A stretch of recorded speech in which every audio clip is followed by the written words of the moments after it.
بسم الله والصلاة والسلام على رسول الله.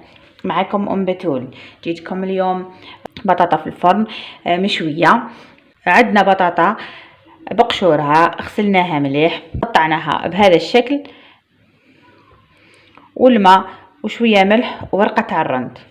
نديرو البطاطا تاعنا في قدرة ولا في كسرونة،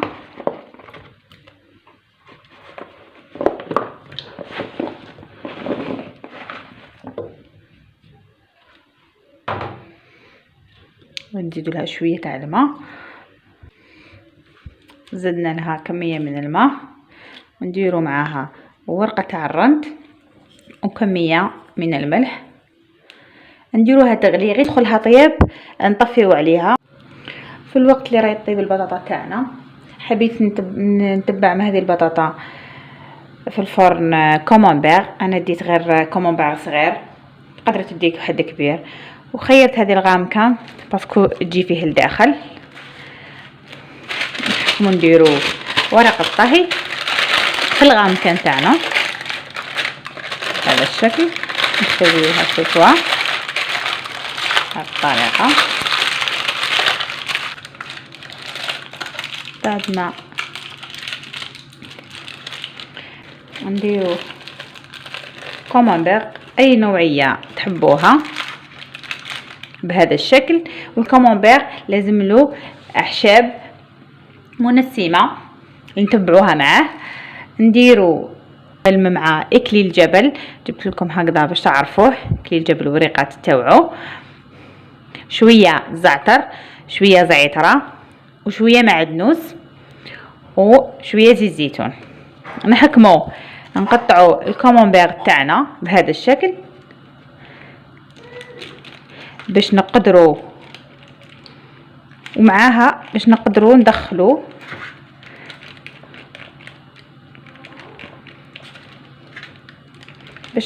ندخلوا معاها هذوما الاعشاب، بلا ما ننساو الثوم.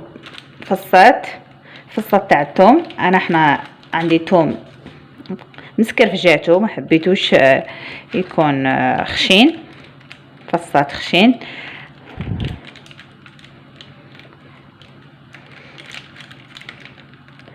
بهذا الشكل. نقطعوهم هكذا،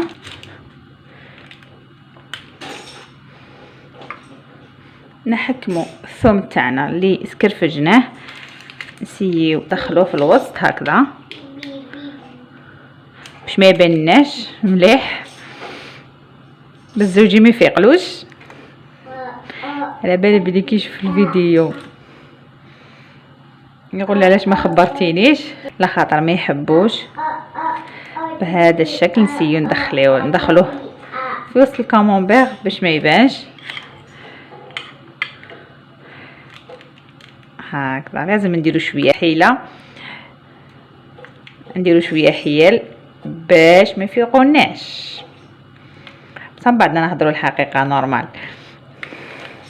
بهذا الشكل كامل الكميه، خلو منها شويه باش ما نقولوش كترنا. بعد ما خبينا سينا نخبو الثوم باش ما يبانناش، نبداو نديرو في كليل الجبل بهذا الشكل. ثاني نسيو ندخلوه في الوسط،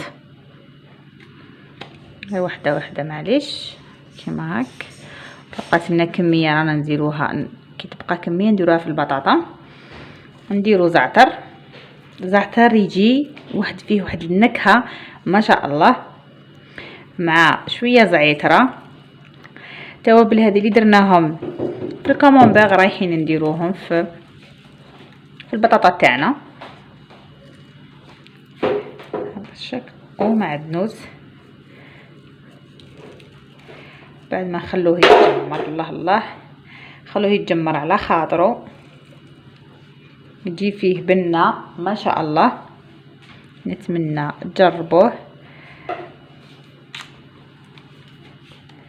بهذا الشكل. نفرغوا له شويه تاع زيت زيتون، كيما تقدري ديري الزيت. بسم الله هكذا.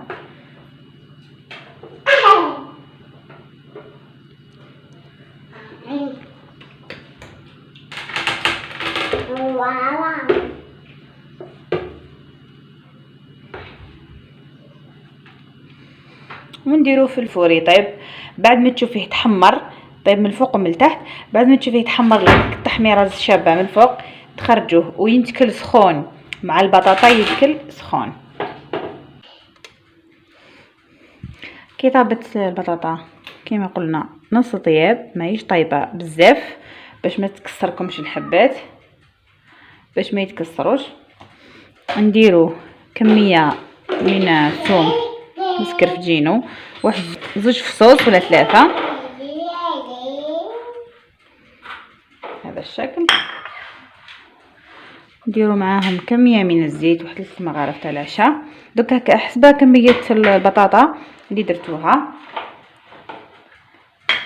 الاعشاب اللي درناهم مقبله في الكومونبير نعاودو نديروهم في البطاطا تاعنا بهذا الشكل. راح تجي فيهم واحد البنه وما شاء الله، نتمنى تجربوها.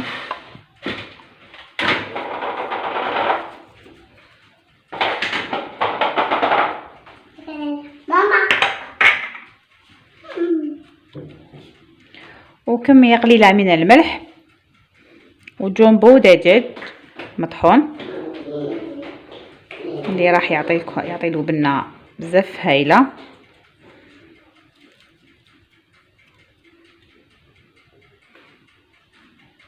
وشويه راس الحانوت، كميه قليله فقط، مع فلفل حلو مطحون تاني كميه قليله، وشويه زنجبيل. خلطوه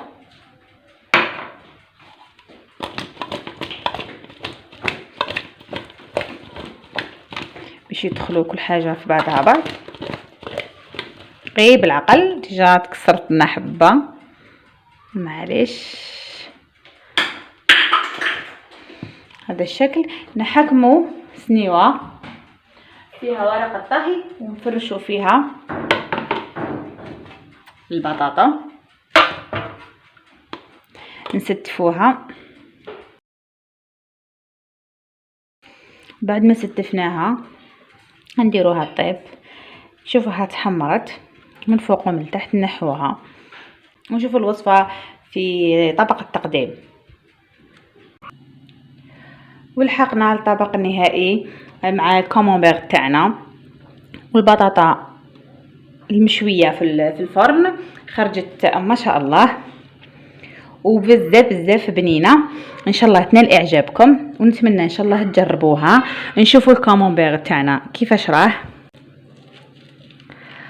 واحد البنه ولا اروع، يشهي ما شاء الله. نتمنى ان شاء الله تجربوه، بنه لا تقاوم. انا في طبعي ما نحبش الكومونبير، بصح كي درتو بهذه الطريقه خرج بزاف بنين. وان شاء الله تجربوا الوصفه كما قلتها لكم. واذا عجبكم الفيديو ديروا جيم وبارطاجيو الوصفه مع الاحباب والاصدقاء، وسجلوا الفيديو تلقاوه ان شاء الله في وصفه اخرى. والسلام عليكم ورحمه الله تعالى وبركاته.